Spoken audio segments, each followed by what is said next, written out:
আসসালামু আলাইকুম ভিউয়ার্স, রেহেনা রান্নাঘরে আপনাদেরকে স্বাগতম। আশা করি দেশ ও প্রবাসে যায় যেখানে আছেন আল্লাহর রহমতে ভালো আছেন, সুস্থ আছেন। আজকে আমি আবার একটা দারুণ মজার রেসিপি নিয়ে চলে এসেছি। আজকে আমি বট বা ভুনি ভুনা করে দেখাবো। এখানে আমি খাসির বট নিয়েছি 3 পোয়া। আমি বটগুলা এই সাইজ করে কেটে নিয়েছি, কারণ বট রান্না করে ছোটো হয়ে যায়, সেজন্য আমি একটু বড় করে কেটে নিয়েছি। বটগুলাকে আমি লবণ আর হলুদ দিয়ে আমি সিদ্ধ করে নিয়েছি। আমি বটগুলো আগে ভালো করে পরিষ্কার করে নিয়েছি, তারপরে লবণ হলুদ দিয়ে সিদ্ধ করে নিয়েছি। নিয়ে আমি আবার পরিষ্কার করে ধুয়ে নিয়েছি। আমি রেগুলার কাট করে কেটেছি, আপনারা চাইলে এর থেকে ছোট করতে পারেন, তবে এর থেকে বড় করা যাবে না, কারণ আমি এমনিতে খুবই বড় করে বটগুলো কেটে নিয়েছি। তাহলে চলুন কথা না বাড়িয়ে কিচেনে যাও। ভাই, আমি হাঁড়ি বসিয়ে দিয়েছি, আমি গ্যাসটা অন করে দিয়েছি। এবার আমি দিয়ে দেবো তেল, রেগুলার তেল, সয়াবিন তেল। আমি এখানে 1 কাপের হাফ কাপ আমি তেল দিয়ে দিলাম, কারণ আমার বটে প্রচুর চর্বি। আমি এখানে দিয়ে দেবো আস্ত জিরা হাফ চামচ।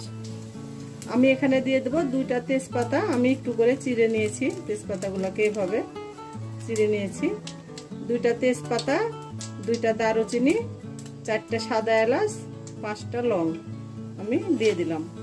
মশলাগুলার আমি 20-25 সেকেন্ড তেলে একটা ফোড়ন উঠিয়ে নেব। মশলাগুলো আমার 20-25 সেকেন্ড টালা হয়ে গেছে। এবার আমি দিয়ে দেবো পেঁয়াজ কুচি। এখানে আমি 1 কাপ পেঁয়াজ কুচি ব্যবহার করলাম, কারণ বটে পেঁয়াজ কুচিটা বেশি দিলে খেতে খুব ভালো লাগে। আমি এবার পেঁয়াজ কুচিটাকে ব্রাউন কালার করে ভেজে নিয়ে আমি ফিরে আসছি। পেঁয়াজটা আমার হালকা সোনালি হয়ে গেছে, দেখুন। এটা বেরেস্তা করার কোনো প্রয়োজন নাই, হালকা সোনালি হয়ে গেছে। এবার আমি মশলাগুলো দিয়ে দেবো। আমি প্রথমে দিয়ে দেবো লবণ স্বাদ অনুযায়ী। আমি দিয়ে দেবো আদা বাটা 1 চামচ, রসুন বাটা 1 চামচ। আমি এবার আদা রসুনগুলাকে 20-25 সেকেন্ড আমি ভেজে নেব। আদা রসুনের যে একটা কাঁচা গন্ধ আছে, তাহলে সেটা চলে যাবে। আদা রসুনটা দেওয়ার পরে অবশ্যই 20-25 সেকেন্ড ভেজে নেওয়ার চেষ্টা করবেন, তাহলে আদা রসুনের যে একটা কাঁচা গন্ধ আছে সেটা চলে যাবে। আদা রসুনটা আমার 20-25 সেকেন্ড ভাজা হয়ে গেছে। এবার আমি গুঁড়া মশলাগুলো দিয়ে দেব। আমি এখানে অল্প করে পানি দিয়ে দেবো, গুঁড়া মশলাগুলো যেন পুড়ে না যায়। আমি দিয়ে দেব ধনিয়ার গুঁড়া 1 চামচ, হলুদের গুঁড়া হাফ চামচ, মরিচের গুঁড়া 1 চামচ, জিরার গুঁড়া হাফ চামচ। হলুদের গুঁড়াটা শুধু কালার আসার জন্য, এটার কোনো কাজ নাই। আমি এবার মশলাটাকে 2 থেকে 3 মিনিট কষিয়ে নেব। গুঁড়া মশলা দেওয়ার পরে অবশ্যই মশলাটাকে 2 থেকে 3 মিনিট কষিয়ে নেওয়ার চেষ্টা, কারণ মশলা আপনি যত কষাবেন আপনার তরকারির টেস্টটা ততই ভালো হবে। আপনি যতই তেল দেন, মশলা দেন, আপনি মশলা কষাবেন না, আপনার তরকারির কোনো টেস্ট আসবে না। সেজন্য গুঁড়া মশলাটা দেওয়ার পরে অবশ্যই হাতে সময় নিয়ে 2 থেকে 3 মিনিট ভালো করে কষিয়ে নেওয়ার চেষ্টা করবেন। আমি মশলাটাকে 2 থেকে 3 মিনিট আমি কষিয়ে নিয়ে আমি ফিরে আসছি। মশলাটাকে আমি 2 থেকে 3 মিনিট কষে নিয়েছি। দেখুন আমার তেলটা ছেড়ে দিয়েছে, উপরে ভেসে চলে এসেছে। আমি এবার বটগুলা দিয়ে দেব। কেউ কেউ বট খেতে পছন্দ করেন, আবার কেউ কেউ বট খেতে পছন্দ করেন না। বটের একটা গন্ধ আছে। আমি যেভাবে বটটা রান্না করব, আপনারা একবার হলো আমার মতো করে রান্না করে খেয়ে দেখবেন, এটাতে কোনো গন্ধ থাকবে না। আমি এখানে দিয়ে দিলাম খাসির বট, কেটে ধুয়ে পরিষ্কার করে রাখা খাসির বট। এখানে 3 পোয়া বট আছে, বটগুলা দিয়ে দিলাম। আমি এবার ভালো করে আমি বটগুলাকে আমি কষিয়ে নেব।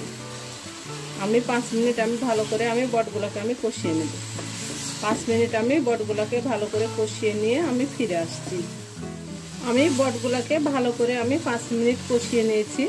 এটা কুরবানি ঈদের বট। আমি এবার অল্প করে পানি দিয়ে দেবো, যেহেতু বটটা আমরা লবণ হলুদ দিয়ে সিদ্ধ করে নিয়েছিলাম, এটা বেশিক্ষণ রান্না করতে হবে না। আমি আবার বটগুলো আমি 5 মিনিট আমি কষিয়ে নেব ঢাকনা দিয়ে ঢেকে। 5 মিনিট পরে আমি ফিরে আসছি। 5 মিনিট পরে আমি ঢাকনাটা উঠিয়ে নিলাম। বটগুলো আমি ভালো করে 5 মিনিট কষিয়ে নিয়েছি পানি দিয়ে। দেখুন আমার বটগুলা খুব ভালো করে কষানো হয়ে গেছে। এসব তেল বেরিয়েছে, এখানে 1 ফোঁটাও পানি নেই। আমি এবার আলুগুলা দিয়ে দেবো। আমি এখানে বড় সাইজের 2টা আমি আলু নিয়েছি। আমি আলুগুলাকে এভাবে আমি কিউব করে কেটে নিয়েছি। আমি বড় সাইজের 2টা আলু নিয়েছি, আমি দিয়ে দিলাম। আপনারা চাইলে বটটা বেশি ব্যবহার করতে পারেন, আলুটা কম ব্যবহার করতে পারেন, আবার আলুটা বেশি ব্যবহার করতে পারেন, বটটা কম ব্যবহার করতে পারেন। আমি এবার ভালো করে নেড়ে চেড়ে আবার ঢাকনা দিয়ে আমি 5 মিনিট আমি কষিয়ে নেব। ঢাকনা দিয়ে 5 মিনিট কষিয়ে নিয়ে আমি ফিরে আসছি। 5 মিনিট পরে আমি ঢাকনাটা উঠিয়ে নিলাম। দেখুন 5 মিনিট আমি ভালো করে কষিয়ে নিয়েছি আলু দিয়ে। এবার আমি সিদ্ধ হওয়ার জন্য পানি দিয়ে দেব। আমার বট আর আলুটা খুব ভালোভাবে কষানো হয়ে গেছে, আমি ভালো করে কষিয়ে নিয়েছি। এবার আমি ঝোলের জন্য পানি দিয়ে দেব। আমি যেহেতু ভুনা করব, আমি ঝোল রাখবো না, আমি আর অল্প করে পানি দিয়ে দিলাম। এখানে আর আমি মোটেই পানি ব্যবহার করব না। আমি 15 মিনিট যেহেতু ভালো করে কষিয়ে নিয়েছি, বটটা 10 মিনিট, আলুটা 5 মিনিট। আপনাদের বটে যদি চর্বির পরিমাণ বেশি থাকে তাহলে অবশ্যই তেলের পরিমাণটা কম দিবেন, আর যদি চর্বির পরিমাণ কম থাকে তাহলে বটে তেলের পরিমাণটা বেশি দিবেন, কারণ বটে তেল আর পেঁয়াজটা দিলেই খেতে বেশি মজা লাগে। আমি ঢাকনা দিয়ে ঢেকে দিলাম। এর মধ্যে আমি 2-3 বার নেড়ে চেড়ে দেব। আমি এবার ঢাকনাটা উঠিয়ে নেব। আমি এখানে দিয়ে দেব ভাজা জিরার গুঁড়া 1 চামচ, মশলার গুঁড়া 1 চামচ। যদি আপনি মাংস রান্না করেন কি বট রান্না করেন তাহলে নামানোর আগে অবশ্যই ভাজা জিরার গুঁড়া আর গরম মশলার গুঁড়াটা ব্যবহার করবেন, তাহলে তরকারিটা খেতে অসম্ভব মজা হবে। আমি এবার দিয়ে দেব 4-5টা কাঁচা মরিচ। এটাতে ঝাল হবে না, এটা একটা ফ্লেভার সুন্দর করবে। আমি এবার ঢাকনা দিয়ে ঢেকে আরও আমি 5 মিনিট আমি রান্না করে নেব। 5 মিনিটের মধ্যে আমার ঝোলটা আমার শুকিয়ে যাবে, কারণ আমি এখানে ঝোল রাখবো না, আমি এটা ভুনা ভুনা করব। আমি খাসির বট দিয়ে রান্না করলাম, আপনারা যে কোনো বট দিয়ে রান্না করতে পারেন, গরুর বট, মহিষের বট, খাসির বট, ভেড়ার বট, একই প্রসেসে। একবার হলো আপনারা আমার মতো করে রান্না করে খেয়ে দেখুন, এটা অসম্ভব মজার একটা তরকারি। এরকম যদি তরকারি থাকে তাহলে 1 প্লেট ভাত নিমেষে খাওয়া হয়ে যাবে, আর অন্য কোনো তরকারি লাগবে না। যারা বট খেতে পছন্দ করেন না তাদেরও বটটা এভাবে রান্না করে খেলে অসম্ভব মজা লাগবে, এবং বটে কোনো রকমই গন্ধ থাকবে না। আমি এবার ঢাকনা দিয়ে ঢেকে 5 মিনিট পরে আমি ফিরে আসছি একেবারে রান্না করে। আমি এবার 5 মিনিট পরে ঢাকনাটা উঠিয়ে নিলাম। দেখুন হয়ে গেছে আমার আলু দিয়ে খাসির বট ভুনা। আমি বটটা আলু দিয়ে করেছি, আপনারা চাইলে এটা খালি ভুনা করতে পারেন, আবার আলু দিয়ে করতে পারেন। আমি এবার ঢাকনা দিয়ে ঢেকে আমি 10 মিনিট পরে আপনাদেরকে আমি পরিবেশন করে দেখাচ্ছি। আমি যে কোনো তরকারি রান্না করার পরে 10 মিনিট আমি গরম চুলার উপর রেখে দিই, তারপরে আমি পরিবেশন করে নিই। আমার রেসিপিগুলা যদি ভালো লাগে তাহলে আমার ভিডিওগুলো দেখার অনুরোধ রইল। যদি ফেসবুক থেকে দেখেন তাহলে অবশ্যই একটা ফলো দিয়ে দিবেন, যদি ইউটিউব থেকে দেখেন তাহলে একটা সাবস্ক্রাইব করার অনুরোধ রইল। হাতে যদি সময় থাকে তাহলে অবশ্যই লাইক, শেয়ার, কমেন্ট করতে ভুলবেন না। আপনারা অবশ্যই আমাকে সাপোর্ট করুন, আমার পাশে থাকুন। এই চ্যানেলটিতে সবথেকে বেশি প্রয়োজন আপনাদের সাপোর্টের। আপনারা যদি আমাকে সাপোর্ট না করেন, আমার পাশে না থাকেন, তাহলে আমি কোনো দিনই চ্যানেলটি নিয়ে সামনে এগিয়ে যেতে পারবো না। 10 মিনিট পরে আমি ঢাকনাটা উঠিয়ে নিলাম।